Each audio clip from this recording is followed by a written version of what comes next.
Hello, Canucks fans. Welcome back to another episode of Canucks Conversation, brought to you by Bet365. My name is Dave Pedrelli. Irfan Ghaffar joining me on today's episode. The host of Rinkwide Vancouver, Rinkwide Abbotsford, just Rinkwide. We have all sorts of names for it. Irf, thanks for doing this. How you doing today? What's going on? How we doing? Great. We're going to have Max Sasson on the show today. Always a good day when we have Max Sasson on the show. We've been doing that recently. This will be his third or fourth time on the show. I'm not sure how many times he's been on the show, but I know we had him recently. Chat's excited for it. Speaking of the chat, let's tell everybody about our Super Chat charity partner this season, the BC Mental Health Foundation. You want to make sure your question or comment gets on the show, hit us with a Super Chat. Proceeds from our Super Chat will go to the BC Mental Health Foundation, changing the face of mental health and addiction by supporting breakthroughs in care, public understanding, research, and knowledge exchange. Irf, the Stanley Cup Final is getting pretty chippy right now. What did you make of Game 3? And we're going to dive into the post-game comments from Chris Knobloch and Evander Kane as well. But what have you made of this series so far? What did you make of the chippiness in Game 3? And really, the first game that didn't require overtime in this series. It's been fun. Great way to sell the game, these 3 games for sure. First 2, you have a lot of goals, superstars doing highlight reel things. The McDavid assist to Draisaitl in Game 2, obviously a highlight reel goal. And then in Game 3, you had a blowout at home for the Florida Panthers, but you also had the rough stuff. And, there's a lot of people that want to get away from fighting in the hockey. It's entertainment. It is entertaining. The Edmonton Oilers tried to play the Florida Panthers game, and the Florida Panthers were all but ready for it. So it was one of those things where you looked at it and basically we're like, this is great. This is fun to watch. And you hope that both these teams can build off that. I think the biggest thing for the Oilers is they're down 2-1. They got smoked. But again, you're still very much in this series until it's over.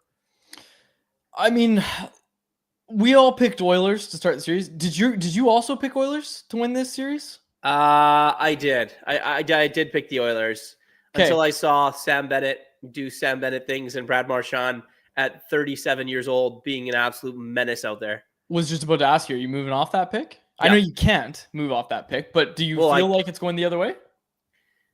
I don't know. I think that even with the Oilers getting rattled, like McDavid after the game, when he spoke to the media, he wasn't whiny. He wasn't, what we've seen and known to be of him in the past. And he wasn't, quick to answer questions or dismiss reporters' questions or things like that. So that leads me to a different demeanor about this team, right? They are still cracking jokes. They know that they're very much in this series. And if there's anyone that can do it, it's obviously those 2 players. Yeah, I mean, they rattled off 3 last year. I think they got it in them. I think they've got it in them. We'll see. Well, you tie the game and then you go back home to a best of 3. Like, I mean, the ball's in your court. Yeah, exactly. And we're going to talk about it. I'm sure it'll come up later and anyone else, but we're going to talk about a different Cup final. And here to help us talk about it is Max Sasson, who's brought to you by our friends at Pacific Toyota Dealers, who want to tell you about the 100% electric Toyota BZ4X. An SUV packed with plenty of space, the BZ4X can handle any terrain and can take you from the city to the slopes. It's backed by the peace of mind that comes with knowing you're driving a Toyota, and if you're driving a BZ4X, you get access to HOV lanes even if you're driving alone. When you choose the BZ4X, you can get a $5,000 incentive, and now you can finance a 2025 BZ4X LE all-wheel drive from 0.99% APR for 36 months. Visit shoptoyota.ca or your local Pacific Toyota dealer today. All right, let's bring him in. Max Sasson joins us now. Max, as always, thanks for doing this. How did you deal with the heat? You probably weren't expecting this kind of heat when you signed in Vancouver. Oh, like the heat right now outside? Yeah. Yeah, it is. It's actually funny you said that because I literally just went and bought an AC unit for my bedroom. So that's really funny you said that. Yeah, it's been really hot. And yeah, I guess it's not a big thing. The air conditioning in the BC area, people just don't have it. It's just people don't have it. So yeah, it's been hot in my apartment here, so hopefully it'll cool down. I mean, it's a little breeze today though, which is nice. There is a nice little breeze today, but enough about the weather. Your team onto the Cup final. Like, walk me through this last game that you guys played. Obviously, you played a big role in it, but just what were the emotions like heading into that game and after that game as well? Yeah, I think I thought from that third period in Texas, I thought we really we're gonna come out with a win there. I thought we really played some of our best hockey down the stretch right there, and then moving into that game, obviously a crazy. We thought we scored. People stopped playing. The lights go out, and they put one in, and I just think it showed a lot about our group that could have rattled us and threw us off, and I just obviously they scored the next one, and I thought there was never any doubt though that we were going to get our chances, and Bainsey, that's probably the biggest goal of our playoffs so far, to make it 2-1 there instead of going down 2-0 back into the third. You 2-1, and all of a sudden we have a lot of life. The energy in the building is obviously insane, and from that third period might have been our best period of the playoffs. So, I think we outshot them 17-4 or something. And, just felt that there was no way that we were going to lose that game, especially once Bainsey scored. So, just Juge gets a big goal. Smitty makes a great play, already some key stops, and, obviously, get my stick on one and it goes through him. And, that was awesome. That the whole thing, and we were all talking about it in the room after and today, that just the crowd. It's probably the coolest hockey we've ever played in. So that was obviously big, and it's a big accomplishment. And now we're focused on the next one. Max, you mentioned the crowd. Obviously, it was like 6,800. Felt like 20,000 when you looked at it and watched it. And obviously, you guys feel that as well. But you mentioned Arshdeep's goal at the end of the second period makes it 2-1 for your team. You don't really see Manny get too animated at all. He's a pretty even keel guy, just as he was as a player. So, what's his message to your group, or did he even have to say anything after that or during that second intermission before the third period? Because that third period, you guys were lights out. Like it felt like there was some sort of rocket fuel, and you guys were flying. I think he came in and, pretty much just said, this is a total reset. It's 2-1, but I want it's 0-0, and he's like, go out there and, keep. The big thing too against that team was keeping it 5-on-5. Yeah. And I don't know if he had any big, huge speech, but I think at this point in the year right now, he knows. And we know that, when we turn it on and we just keep every line gets involved. We've done that a lot this year, where we're down going into the third, or we're tied, and we kind of just come alive, and that's kind of what happened there. And once again, that Bainsey goal, I think, really gave us a lot of life and a lot of confidence in that room that we were gonna get the job done. You just said it. Like we were talking about this when we broke down the game yesterday as well. Just like, how different do you think it is if that goal doesn't happen with a minute to go in the second? Because ultimately, and you might disagree, but like, you guys were playing pretty well in that game, and the scoreboard, I guess, didn't show it at 2-0, but you guys were playing well through 40 minutes. So maybe that could be a little bit demoralizing a little bit, but how big is it that you got that goal to go into the third, and how different would it have been? I mean, good thing we don't have to find out. But after they scored the second one, I mean, obviously, I'm not going to sit here and say that, we were, it was like big deal, but or not a big deal, but, obviously that's a massive goal for them. And, they're, the energy in the building, people are probably starting to think about maybe game 7. And, Bainsey scores with a minute left, and all of a sudden the crowd's back into it. We have a lot of life on our bench. And the other thing too, that, it starts to creep in your head. Like, we haven't scored many goals on this guy. A lot of pucks are just hitting him. And, like you said, we were playing well, and it felt like every chance we had went right into his belly. So, when finally we broke him down a little bit, and, I think that also they start to feel the pressure, and the momentum really swung. So that was out. Yeah, I think, as I said, I think that's the biggest goal of our playoff run so far. Now on to the final for the first time in franchise history. Obviously, a huge accomplishment for this group. A little bit of a challenge, unique situation. You haven't seen Charlotte. You know Yeah. that they're a good team. Obviously, we're able to sweep their way to the final. When you're looking ahead at them, you guys have played 6 more games. You think it helps you guys going up against a team that you really haven't scouted for, that you just have played a little bit more hockey than they have? I'm not sure helps or hurts. I think what we do have going for us is this whole playoff run. It feels like we've gone through a lot of adversity. Yeah. Tucson takes us to a deciding game. Then Colorado in their building, they beat us pretty good in game 4. And we have to go into game 5 and probably, I'd say, probably the hardest rink I've played in the AHL. And we go in there and win. And even that Texas series, we thought we were gonna roll into it, roll after we won that game in OT, and they score, and we all of a sudden we got to fly back 4 hours and play the next day. So I think it helps that we've gone through a lot as a team, and as we've gone through a lot of streaks in the year. I think we've had 2 6-game losing streaks and obviously a 14-game winning streak. And I just think all the accumulation of all of that has really put our group in a good mindset that whatever we win, we lose. There's just a lot of belief, and because we've done it. So This is obviously the most time you've had off all season, I'd say, time Yeah. in between games. yeah, So literally. yeah, like, is that, I don't want to frame it like, oh, it must be so hard. Like, do you look at that as an opportunity? Is it challenging in some ways? Like, how do you look at that time off that you've got now? Yeah, I think we all look at it as an opportunity to heal up.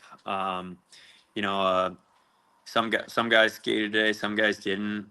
We have a travel day tomorrow, and then a practice. So I think just having some time in between games is big for the body, and it's also big mentally. Getting hyped up and revved up, and the nerves and everything that goes along with playing these high pressure games. I think just resetting and relaxing for a few days will be big for everyone, and everyone will be obviously super psyched to go on Friday. I got to ask you about this season. You touched on it a little bit about the adversity that you guys have been through. You spent time up here with the big club, as did a lot of other players on your team. How's Manny handled it? And how have you guys been able to get to where you are now with everything that you've kind of gone through? Yeah, I mean, the whole year, he would always call it I think I could say the adaptable hockey league, where, you could practice for a whole week and have the same lines. And then on Friday, 3 guys get called up. I mean, that happened multiple times this year where, we had a little run, maybe we won a couple games, and then all of a sudden your top D's not there, or like your top, winger, or top center, sometimes your top 3 centers. So he's done just a great job, and it just speaks to our depth as well of guys. I don't know how many guys have played in this playoff run, but Ty Glover comes in game 5 and plays really well for us in Colorado, and Dino and Clem and like all the guys that have kind of moved in and out, and he keeps the group no matter, he's never making excuses. There was times that there was probably I heard, because then there was 7 or 8 guys up in Vancouver, and when you lose the game, it's not like, oh well, we didn't have our guys. No, he's thinking the same mindset every single game, and that's a big credit to him, and he for getting us in that mindset that it's just next man up, and he's done an unbelievable job. Max, last one here. The chat's giving a lot of love to your playoff beard. We asked you about it last time as well. We had Phil on the show, another candidate for best playoff beard. Yeah, very good beard. He pointed out Ross. I was just about to say Ross. He was upset at me last time I was on here because he watched the whole thing, and he said, "How did you not give me credit?" So I got to give Ross McClush some credit there. That's a great beard, and the thing about him is he rocks that beard all year round. So he does a great job with us. He's a great guy, and I'll give him credit. That's a great beard, and he always has that thing perfectly lined up. You gotta get some beard oil from him. You're itching too much. You know? It's insane. You can't wait to get that thing off your face. Is that what I'm hearing? Trust me, I would love this. If I have this beard every year, it's a great thing. It's a great thing. Love it. Max, thanks so much for doing this, man. We'll chat with you soon. Best of luck in the Calder Cup Final. Thank you guys so much. There he is. Yeah. Max Sasson, friend of the show now. Been on twice in the past month, so official friend of the show. We always appreciate Max taking the time, especially in this heat. My goodness. Okay. Yeah, let's see what we got from the chat here. All right. Love it. Let's get into it. Let's get to our poll question. It's about the Cup Final, and we're going to continue to talk about the Stanley Cup Final as well. Our poll question is brought to you by our friends over at Greta. By now, you know Greta's a great spot to watch the big game, but did you know it's an even better spot for your upcoming part of your event? If you need a venue for a team building or summer social event, check out Greta. They've got the street food menu, they've got the bar, and of course, they've got the arcade games. It's always a fun time with plenty of options, so make Greta your spot for your next event. For more info and to book your event, go to gretabar.com. Greta Bar, 50 West Cordova Street is the address. Let the games begin. Okay. Did you want to talk more about last night's game? We have some people asking about the Jake Wallman fine. I think we'll save that for anyone else. I wanted to leave this one pretty broad and see how Canucks fans specifically are feeling about the Stanley Cup Final. Our poll question was, how invested are you in the Stanley Cup Final?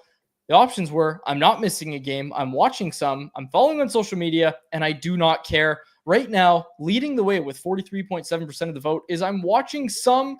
27.5% say they are not missing a game, 17.6% say following on social media, and 11.2% say they do not care. Irv, obviously it's a little different. We work in hockey, so we're in between not missing a game and watching some, because I've been going back and watching some recordings, I'll be honest. But this is a really good Cup Final, and it is a really, really good from an entertainment perspective, I think. And you said it right off the top, really good for marketing the game.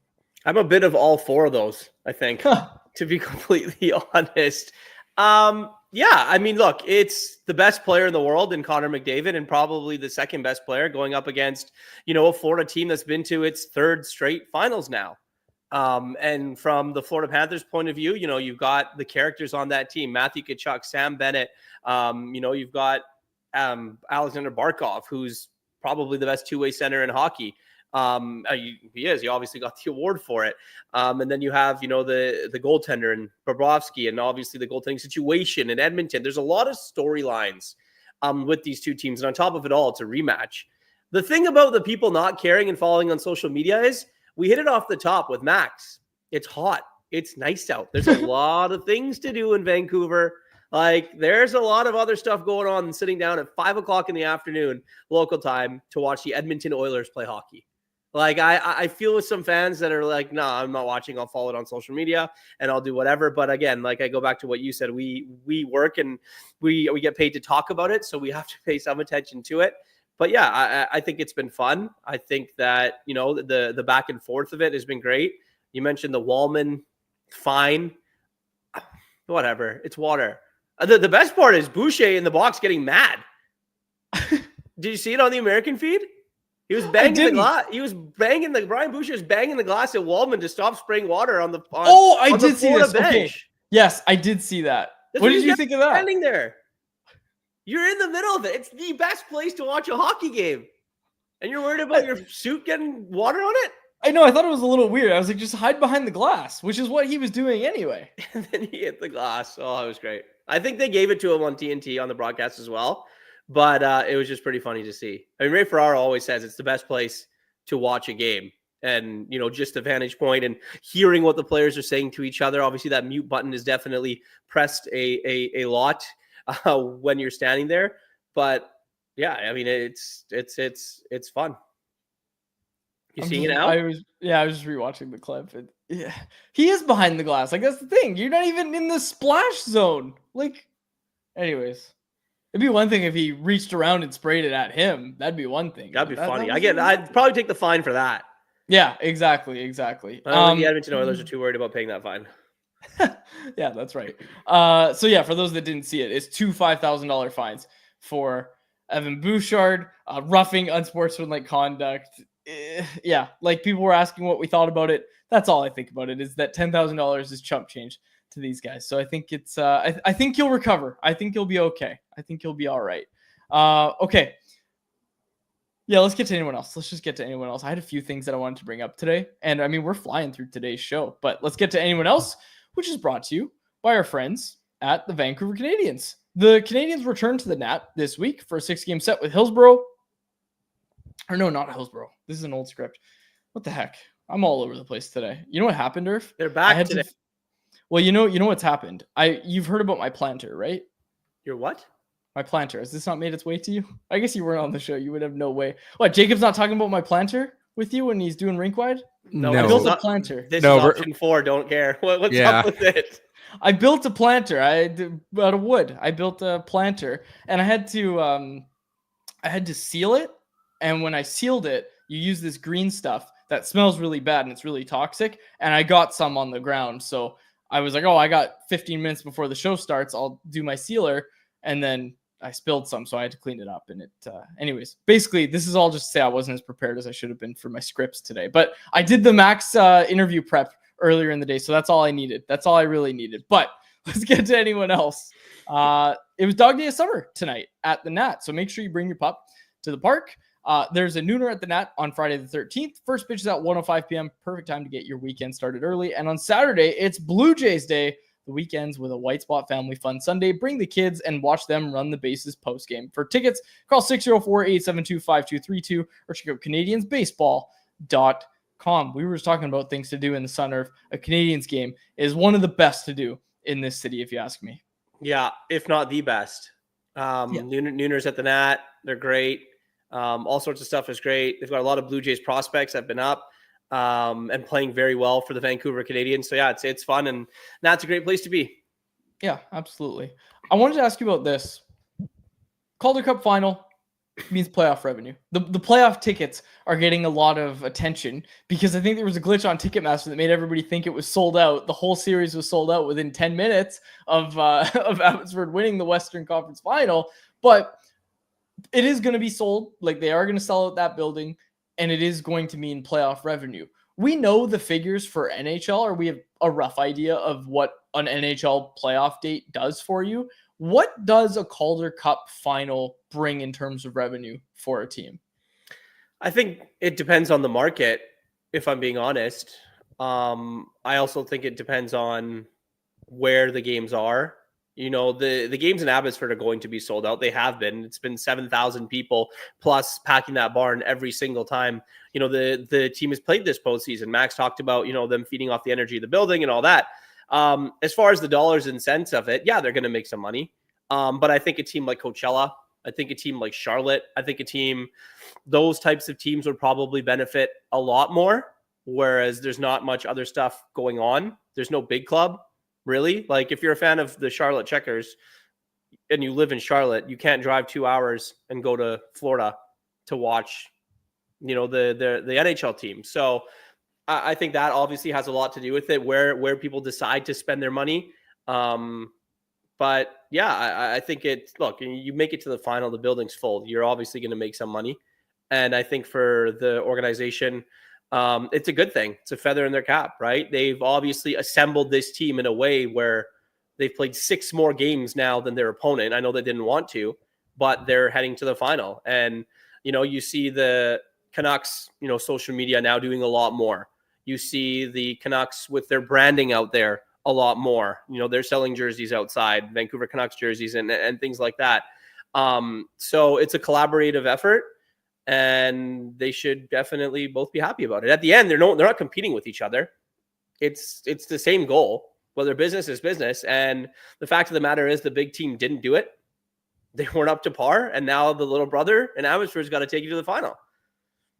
It's a good thing. It's a good thing. Absolutely. It's a good thing. I'm just trying to, I'm trying to figure out. It's a really long way of me saying it's a good thing.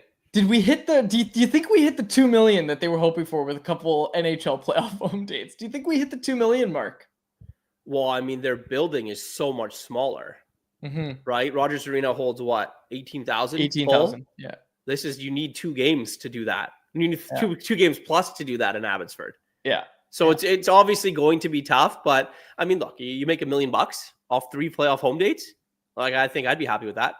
I'd also be happy with that. I should make Yeah. that clear. And Karn in the chat said, if 10K is chump change, can they donate it to the Karn Foundation? Yeah. You're talking about the Wallman fine, the fine. The Wallman fine, yes. On this series, I wanted to ask you this, Irv. For Charlotte, obviously, like they've been sweeping everybody. Do you think there's a chance for rust here with the Charlotte team?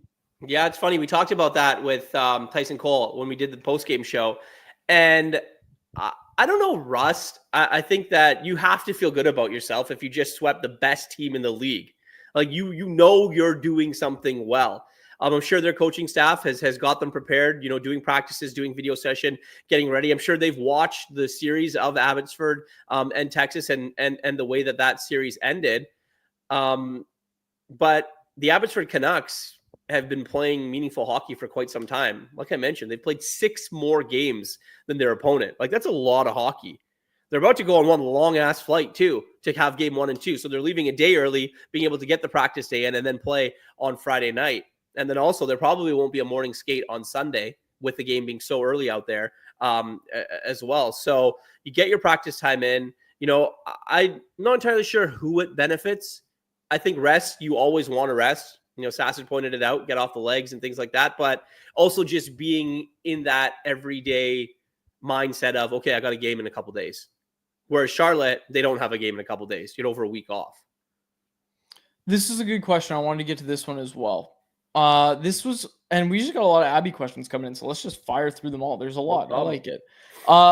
Linus Karlsson, how do you think he's done in these playoffs? Because we were talking about him being a guy at the start of the year. It was kind of a bit on this show because Thomas and Harmon were both just talking to me in the press box at training camp all about Linus Karlsson. I was like, it does not matter. He's not making this team. And I was right. But he wasn't totally irrelevant because he got called up a few times. He played some meaningful games. He finished his NHL season really well. He's pivoted that into a strong AHL playoff run.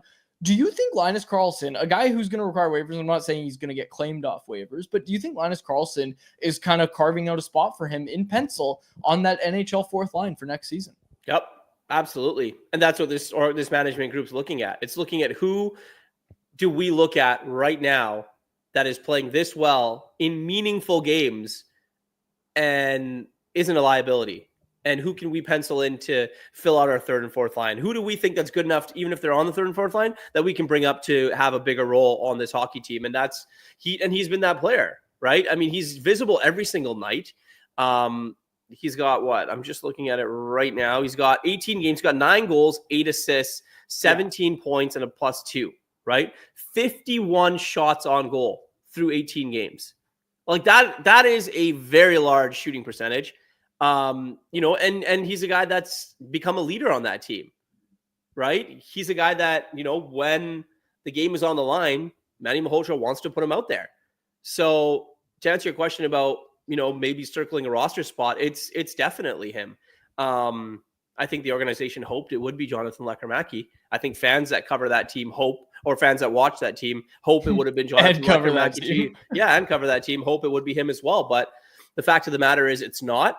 And they have to look at who's there, who's available, and who's going to, use this platform that they have right now to go and have a great summer, to go and work out, and to go and reach your ultimate goal, which is to make the main team. Let's talk about Jonathan Lekkerimäki. Again, he's a guy, and I've said this from the start, the idea for Jonathan Lekkerimäki shouldn't be, okay, when I make the NHL, I'm going to play on the 4th line. No, it should be developing the AHL. When you are ready to be a top 6 contributor, you get the call up. Showed a flash of being a top 6 contributor. We all remember that game against New Jersey. A little stick twirl. Nobody's going to forget that anytime soon. But he isn't playing in these playoffs, Irv, and that is certainly concerning. Obviously, he's had the dental surgery. It's been the longest season that he's ever had. He's never played this long of a season. But you can say that about a guy like Max Sasson as well, a guy we just chatted with, and obviously he was talking about it being an opportunity. And I'm not trying to fault Jonathan Lekkerimäki for maybe not rising to the occasion of having the super long season, but I'm just saying it's not impossible. Obviously, he's younger as well. But how do you view Jonathan Lekkerimäki after this playoff run? They want more. they expected more, and they're just not getting it and didn't get it. You can't play them, right? If you're Manny Malhotra, you have to go with who got you there. And Jonathan Lekkerimäki isn't part of the solution right now. Yeah. And, you mentioned the longest season he's ever had, but this is all part of the learning process for him, right? You want to be an NHL player. You want to go through the grind of playing in the NHL. If you think you're an NHL player, 82 games is a long season. Like, that is a long season. He's shown, though, he can score. He had the confidence at the NHL level. He had a couple goals, and he put the puck in the net at the American League level. Things got tough. Games got tighter. Checking got harder. And Jonathan Lekkerimäki wasn't even shooting the puck. Jonathan Lekkerimäki didn't have confidence with the puck on his stick, and it showed. And it forced Manny Malhotra to make a move. And I credit Manny for going and doing that, because this player wasn't helping his team win. We always talk about guys, being on the team for the sake of, because the coach likes them, or because they have to be on the team or be playing in the game. Well, Jonathan Lekkerimäki wasn't doing either. He wasn't forcing Manny's hand to make him be in the lineup. And that's why Manny Malhotra was forced to take him out. And I'm unclear or unsure if Jonathan Lekkerimäki is going to get back in. I think it would take an injury to see him back into the lineup. You can't throw a player that really hasn't had much confidence into the wolves of a final that really hasn't been doing much for you, leading up to this point. Harm shot this idea down a bit when I brought it up yesterday. I don't think I'm crazy for thinking that this playoff run, if you can even call it that for Jonathan Lekkerimäki, has hurt his trade value for a guy that you would look at as being one of their best trade chips this offseason as they look to improve this team. Like, it has to have hurt.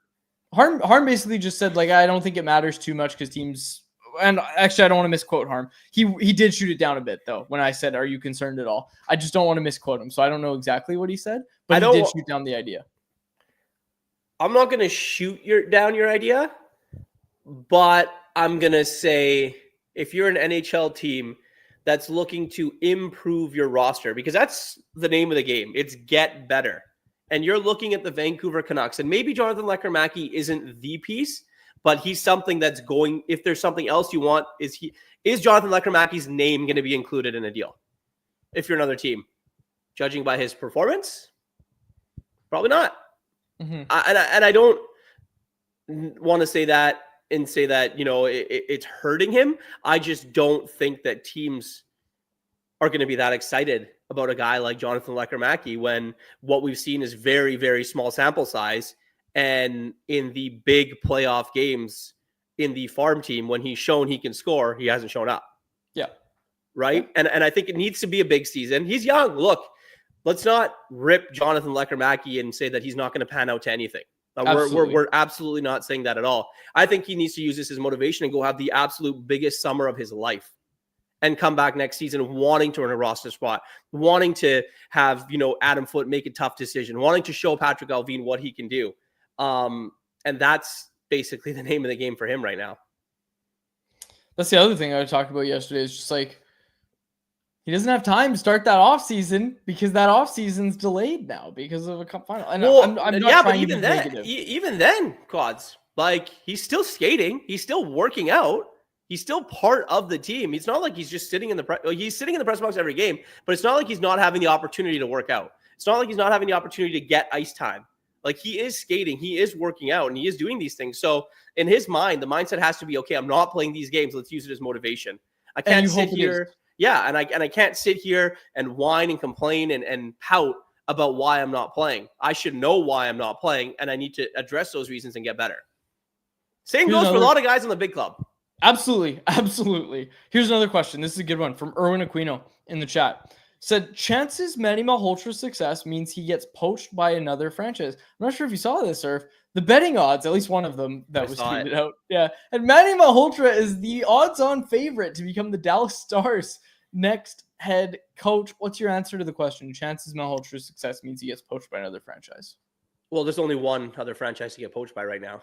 That's Dallas. And his team just beat them. So the brass was watching. They just fired their head coach. It's interesting. I think that, if they wanted to have a conversation with Manny Malhotra, I'm sure the Canucks would give them every opportunity to have a conversation with Manny Malhotra. I think Manny's focus right now is to win a Calder Cup, and in doing so, see what happens after that. You obviously want progression when you're a head coach, and in really any job. Like, what is going to elevate you to the next step of being successful? Manny was the eye in the sky for a while here in Vancouver. He was on the bench, as an assistant coach as well. And now he's a head coach in the American Hockey League. He's got a couple more years left on his contract, I do believe. So if it's not this summer with this one team, is it going to be next summer? Because in NHL circles, coaches get fired left, right, and center. So there's obviously going to be a job somewhere down the line that's going to open up. And, Manny's going to maybe have another year of experience under his belt when that does happen. These are good problems to have if you're the Canucks organization. I'm just interested as to what, if Manny was so highly touted, why didn't he get the job in Vancouver and they went to Adam Foote? I think there's a lot of things. There's a lot of things that went into consideration there, and I think that it ended up being Foote. But yeah, if Manny does get poached by another team, if it is Dallas, good for Manny. But I think he's going to have some options next season as well. How much do you think, and I guess we're going back a bit, and I wanted to ask this question to Patrick Alvine, I didn't get the opportunity to, but like, how much do you think this team really considered Manny, given that he was on this Calder Cup final run? How much do you think Manny was really considered for the job? And like, the conversation we were having is like, how can you call up a guy who's coaching your AHL team in a playoff run, focused on that team, and say, hey, we want to interview you about the NHL position? Like, how much do you think he was really considered? Oh, he was considered. He was very much considered. We saw the reports out there that, the final 2 or 3 were, included guys like Marco Sturm and obviously Mitch Love and Manny Malhotra, and then obviously Adam Foote got the job. But Manny was definitely considered. And they decided to go with Adam Foote. Now, whether that was a decision that was made by ownership or a decision that was made by Patrick Alvine and Jim Rutherford, it's a different question, but Manny was definitely considered for the head coaching job here. Anything else you want to say about that? Nope. Okay. This is from Karn. It's another Abby question. He said, how many players... I know what you want me to do, and I'm not doing it. Question from Karn. How many players on Abby right now play a game in the NHL next season? Over, under 10. It's hard to put a number on it right now because we saw what happened this season. Nobody thought as many as we saw this year would play. Like, didn't the Canucks just 36 skaters this season with all the trades and all the other stuff that happened as well? It was a big number. I think the biggest thing is injuries, right? Yeah. Guys are going to get hurt. So you automatically say if 4 guys get hurt, that's 4 call-ups. You're going to have 2 extra guys always on the roster in most cases anyway. It's hard to put a number on. I think the biggest thing with that is if guys get called up and do play, do they show that they belong? Yeah. That's a bigger question because that's a testament to how well they're developing their players down in Abbotsford and also showing how nice it is to have Abbotsford just an hour down the road from Rogers Arena. Right. And that's a smaller number. Like, that's going to be a smaller number of the players in that group. So let's morph the question. I love doing this. I love when people give us questions. It's morphin' time. Yeah, it's morphin' time, you might say. How many players are in that group? Okay, here's one. Here's a better one. Actually, I guess it's not a better one. How many Abbotsford Canucks players on this roster, on merit, not just injuries, okay? How many of those players show up and they are NHL regulars, you can't miss, and they deserve NHL spots? Because I'd say there's at least one among this group. There's going to be at least one. We talked about a guy like Linus Karlsson. Max Sasson is part of that conversation. Archie Baines played NHL games for this team. Obviously, he looks like a really good player at the AHL level, and he looks like he's kind of missing a step offensively at the NHL level, but can he take that step, right? Like, there's a lot of guys that are going to be in this conversation. What's your take on it? Ratu. Mm-hmm. There you go. There's another one. Do Ratu and Max Sasson make Teddy Bluger expendable? Oh, it's an interesting one. Someone pointed it out in the chat. I can't remember who it was, but I did want to bring up that point. So thank you for that. I think that if you can build out your roster with guys that are making $1 million, $850K, $900K. Like, that's how you win. You find these college free agents, you develop well, you hope these young guys pan out to be something, especially when your younger players aren't making the monster money yet. Quinn Hughes isn't making his monster money yet. He will.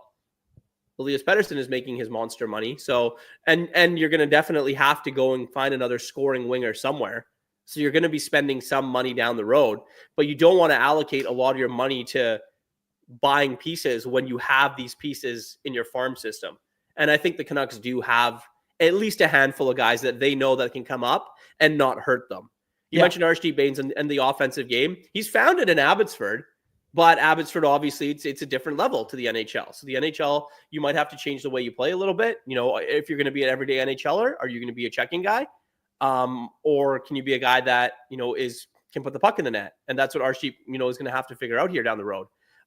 If he does make it and wants to stay at the NHL level. I think a guy like Max Sasson, you know, has shown that he can play games for the big club and play at a high level. I think people were pissed when he came out of the lineup at one point this season. Aatu Ratu is the interesting one, right? He's a guy that I think everyone has circled that they want to be in and on the team next season. Needs to have a big summer. You know, you hope that, you know, he's able to heal and get better and be ready for training camp. But that's a name that I know that they definitely want to be able to come up here and show. And obviously, Linus Karlsson goes without explanation. You know, leads the team in scoring and shooting, and he's doing everything right. And why wouldn't you want him on your second, third, or fourth line if you're Adam Foote? Absolutely. I think you just laid it out perfectly. The interesting one is Shilov's. Yeah, we've had a couple Shilov's conversations. Where are you on Shilov's? Because we talked about the waiver exemption, how he loses that heading into next season, how that could complicate things a little bit. Like, where are you on Shilov's? Because my take has always been, fool me once, shame on you. You can't do it again. You can't get fooled again by a great playoff performance from Artur Shilov's and say, oh, great, he's going to be the backup. Let's pencil him in for that role. No, you can't do that because that's what they did last season. And Rick Tocchet barely played him. And he couldn't play him. Because he couldn't. Exactly. So you look at this season and it's been incredible. All the shutouts, the monster saves, the brilliance that he's been showing out there, making key saves when you have to. The NHL is a different beast. Mm-hmm. The players aren't the same as they are in Abbotsford. They're a lot better. And in order to be successful at the NHL level, the Canucks need Thatcher Demko and they need Kevin Lankinen. And Artur Shilov's, the story's as great as it's been. I think the best pathway for him to succeed is just keep working on your game. You have to keep working on your game. You have to be able to, you know, go in and play a lot of hockey. And he's learning that right now and playing in big time games. You know, everyone's going to go back to those, the playoff run that he had and what he did. But then, like you just said, you couldn't play him in the regular season. And you need two NHL goaltenders. I don't think he's an NHL goaltender yet. And to be frank, I'm not afraid of losing him on waivers. I don't think that if and when they decide to do it, because they're going to be smart about it. They're not stupid there. They're going to do it at a time where it's very close to the regular season. And most teams are going to already have their goaltending situation solidified. Like, who in the National Hockey League is going to have their two goalies and say, okay, we look at our backup and say, oh my God, the Canucks just put Artur Shilov's on waivers. Let's ditch our backup and pick him up because we think that he can play 25, 30 games for us. Just to clarify what you're saying, because someone brought this up to me, someone, you know, that knows more than I do, brought this up to me. A lot of people out there for me too. Don't worry. Someone brought this up to me. Were you saying at the end of training camp, try to sneak him through, or the start? Because the person that was talking to me was like, if they just put him down on like day one of training camp, maybe not fair to the player. But you give them the understanding of, hey, like, we're only doing this because we believe in you and we don't want to lose you. Those claims usually happen toward the end of training camp when injuries happen. If you look at it on day one of camp, there's no injuries, or day two. I'm using day one as hyperbole a little bit here, but like early in camp is my point. And there's no injuries early in the preseason, right? Like that's the real conversation. Preseason games, no goalies have gotten hurt. Like, that's the time you can sneak him down. The only reason Yuri Patera got claimed was because there was that uncertainty in Boston. So you have to look at what those other situations are. Saying, like, and so that's what you're saying is it's like start of camp, right? Yeah, and or not even starting camp. I just think in and around that time, most teams are going to know, right? Yeah. And if a catastrophic injury happens, yes, other teams are going to do it. We can't predict what happens in the Sure. future. I just don't think that there are 31 other teams in the league that when the Canucks do eventually place Artur Shilovs on waivers, are going to be like, oh my God, we want to get that guy. We need him bad Yeah. because we think that he can be a wicked backup for us. Yeah. Yeah, exactly. I honestly, I agree with you. We talked about it last week or 2 weeks ago. Yeah, Jacob just pointed out if he doesn't get claimed, he'll eventually go on waivers from his new team anyways. So he could end up back here for free. The old Yuri Patera. Hey, this is a total out of left field question. Do you know what happened? What's going on with Yuri Patera? Is he healthy? Like what's going on with him? Are we just gonna find out about this at training camp next year? Probably. I have no clue. No one knows. No one knows the answer. The curious case of Yuri Patera. No one knows what's going on with Yuri Patera. Okay. Anyways, did you have anything else you want to get in, Irf, before we wrap up here? We got a couple things to take care of. No, I think I'm good. All right. Let's hear from our friends at the Vancouver Whitecaps. The Whitecaps are unbeaten in 11 straight MLS games with a win against Seattle on Sunday. 11 straight is a club record. Caps are on top in the West and in the league. They head back on the road this weekend where they are also unbeaten. Kickoff is in Columbus on Saturday at 4:30 p.m. The Caps then come back home to host San Diego FC for the very first time on Wednesday, June 25th. Kickoff for that one is at 7:30 p.m. Pacific. For tickets, visit whitecapsfc.com/tickets. Welcome to Vancouver and to BC Place, the home of Jesper Sorensen's Vancouver Whitecaps FC. Brian White leaps up, Sebastian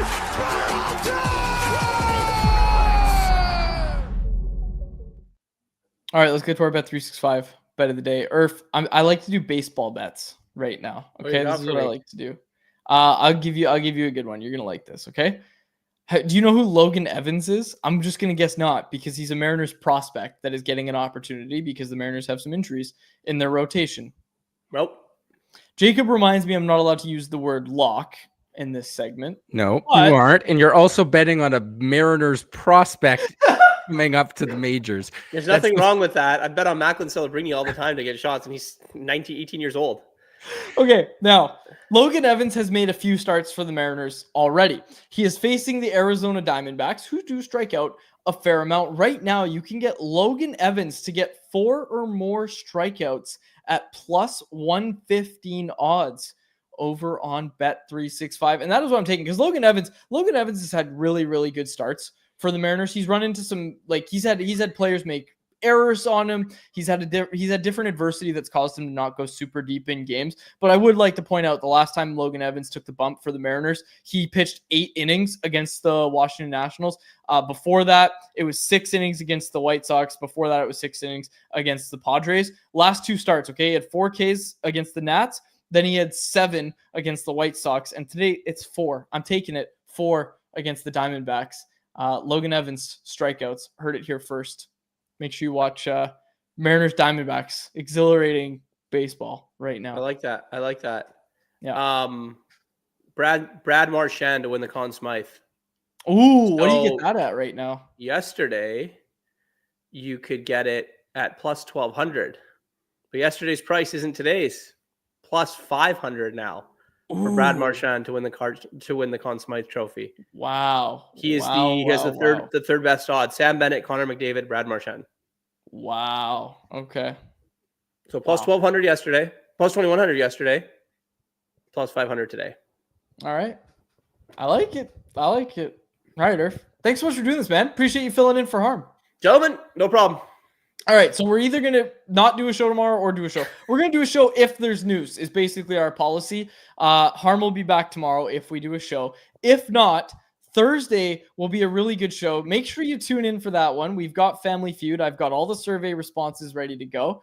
And I've got a little surprise as I do my hosting debut of Family Feud. So you're not going to want to miss Thursday's show. We might see you tomorrow. We might just see you Thursday, but we will close it out there. For my co-host, Irfan Ghaffar, and our technical producer, Jacob Lazar. Our thanks again to Max Sasson for joining the show today. My name is Dave Quadrelli. Thanks so much for the episode of Canucks Conversation.